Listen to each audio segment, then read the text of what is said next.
विधानसभा में 2 सीटों में चुनाव है, 3 सीट उपचुनाव में उत्तर प्रदेश की जा रही है। आम चुनाव में शायद खतौली में भी चुनाव हो रहा हो, 403 को हो रहा हो, सबका ध्यान शायद इस क्षेत्र पे उस तरह से नहीं जाता। लेकिन आज की स्थिति ये है, क्या आप उम्मीद कर सकते हैं कि आने वाले दिन में बहुत ही हाई डेसिबल का एक कैंपेन आप देखें? मुख्यमंत्री जी भी आ सकते हैं, हम लोग तो गठबंधन के जितने जिम्मेदार लोग हैं, हम तो गांव टू गांव जा रहे हैं। और आने वाले समय में हमारे कार्यकर्ता की कोशिश होनी चाहिए कि हर गली में, हर घर में वो अपना संदेश लेके जाए। ये चुनाव महत्वपूर्ण है। अब आम चुनाव में तो बड़े मुद्दे होते हैं, मैनिफेस्टो जारी होते हैं, जनता ये सोचती है मुख्यमंत्री किसको बनाना है, विधायक किसको बनाना है, बड़े बड़े वादे होते हैं, घोषणा होती है कि हमारी सरकार बनेगी तो हम ये करेंगे। लेकिन उपचुनाव में ऐसी कोई बात नहीं। तो जब मैं कह रहा हूं कि चुनाव महत्वपूर्ण है, महत्वपूर्ण क्यों?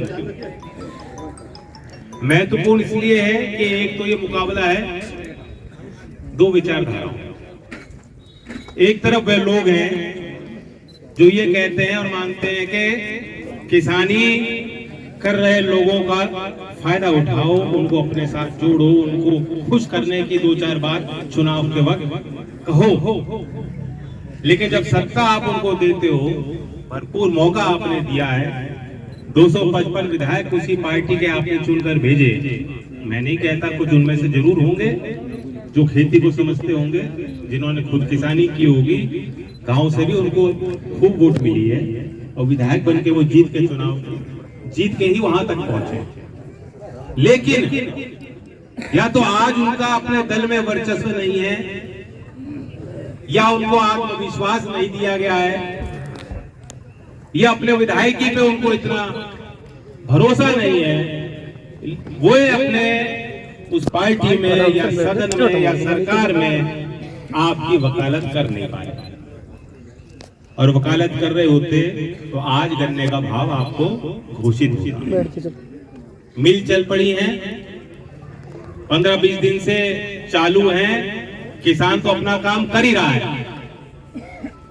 क्योंकि किसान रोक नहीं सकता, किसान के पे कोई चारा ही नहीं है, किसान की अगली पीढ़ी पे भी कोई चारा नहीं है। 4 बीघे, 6 बीघे, 8 बीघे चंद छोटी छोटी जमीनों पे खेती करने को गुजारा काटने के अलावा कोई चारा आगे पीढ़ी के पास भी नहीं।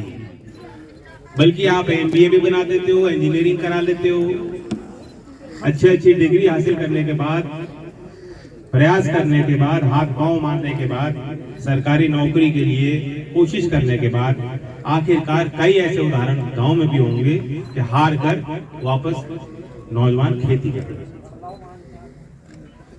लेकिन सरकार के पास तो विकल्प है, सरकार के पास आज वो ताकत है, 255 विधायक हैं, कौन उन्हें रोक रहा है? सरकार यदि आज गन्ने का भाव घोषित नहीं करती, 5 दिसंबर तक अब करने वाली नहीं है, तो इससे लाभ किसको मिल रहा है? क्या किसानों को लाभ मिल रहा है इससे? आपको इससे कोई फायदा नहीं। और फायदा किनको हो रहा है ये भी आप जानते हैं। तो उन्हीं के इशारे पे अगर सरकार और 255 विधायक ऐसे घूमते हो तो क्या चेहरा लेके, क्या बात लेके इस चुनाव में आपके बीच आएंगे, ये बड़ा प्रश्न चिन्ह है।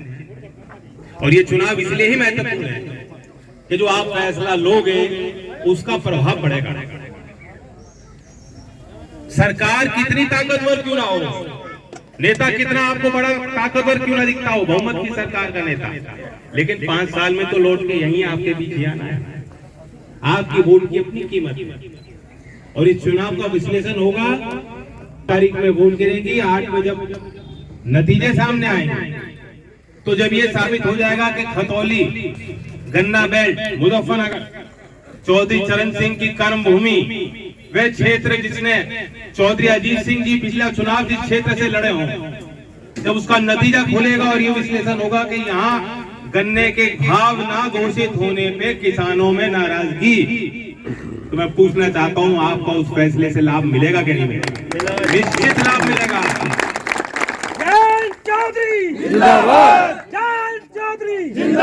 मुख्यमंत्री जिन्होंने यहाँ शामली मुजफ्फरनगर के लोगों के लिए कहा था कि तुम्हारी गर्मी निकाल दूंगा, वे गर्मी उन तक वहां पहुंच जाएगी और वे मजबूर होंगे।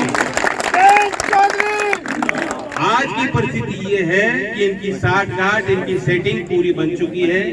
इनका बस चले तो एक भी रुपया आपका गन्ने का ही बढ़ाने के नहीं, और इनकी क्या मंशा है वो जनता के आगे भी खुल चुकी। इनकी पोल सब जान गए, आप भी जान रहे हो गन्ने का भाव इस बार क्या होगा। लेकिन एक ही प्रश्न चिन्ह अभी इसके लगा है, खतौली का चुनाव। खतौली के चुनाव से अगर गठबंधन के प्रत्याशी मदन भैया विधायक बनेंगे तो 254 एक तरफ होंगे और लोक दल के विधायक एक तरफ होंगे और गन्ने का भाव निश्चित बढ़ेगा। इसलिए दाएं बाएं फलाना समाज, फलानी जाति, ये बाहर के वहां के, इन सारी बातों से हमें कोई मतलब नहीं। एक सूत्री कार्यक्रम है, हमारे मैनिफेस्टो में एक बात लिखी गई है, वो ये है कि किसानों का वर्चस्व कायम रहना चाहिए। आज 20 सितंबर है, नवंबर 19 नवंबर को पिछले वर्ष 19 नवंबर 2021 को क्या हो रहा था याद है किसी को? दिल्ली, किसी ने कहा दिल्ली, बस सारी बातों में एक बात है, दिल्ली। आपने दिल्ली हिला दी थी, अब मौका मिल रहा है लखनऊ को हिलाने। तो 5 तारीख में मैं तो आपका आशीर्वाद लेने आया हूँ, आपसे रूबरू होने का मौका मिल रहा है, अपनी 4 बात कहने का मौका मिल रहा है। आपने मुझे बादाम भी खिलाए हैं, लेकिन अगर सही मायने में मुझे ताकत देना चाहते हो, अपने आप को ताकत देना चाहते हो, अपने अगली पीढ़ी को ताकत देना चाहते हो, तो 5 तारीख में अपने अपने घर वालों की, अपने रिश्तेदारों की, अपने जहां तक आपकी बात है वहां तक अपनी बात आज पहुंचा लो और वोट लोकदल के खाते में डलवाओ। धन्यवाद।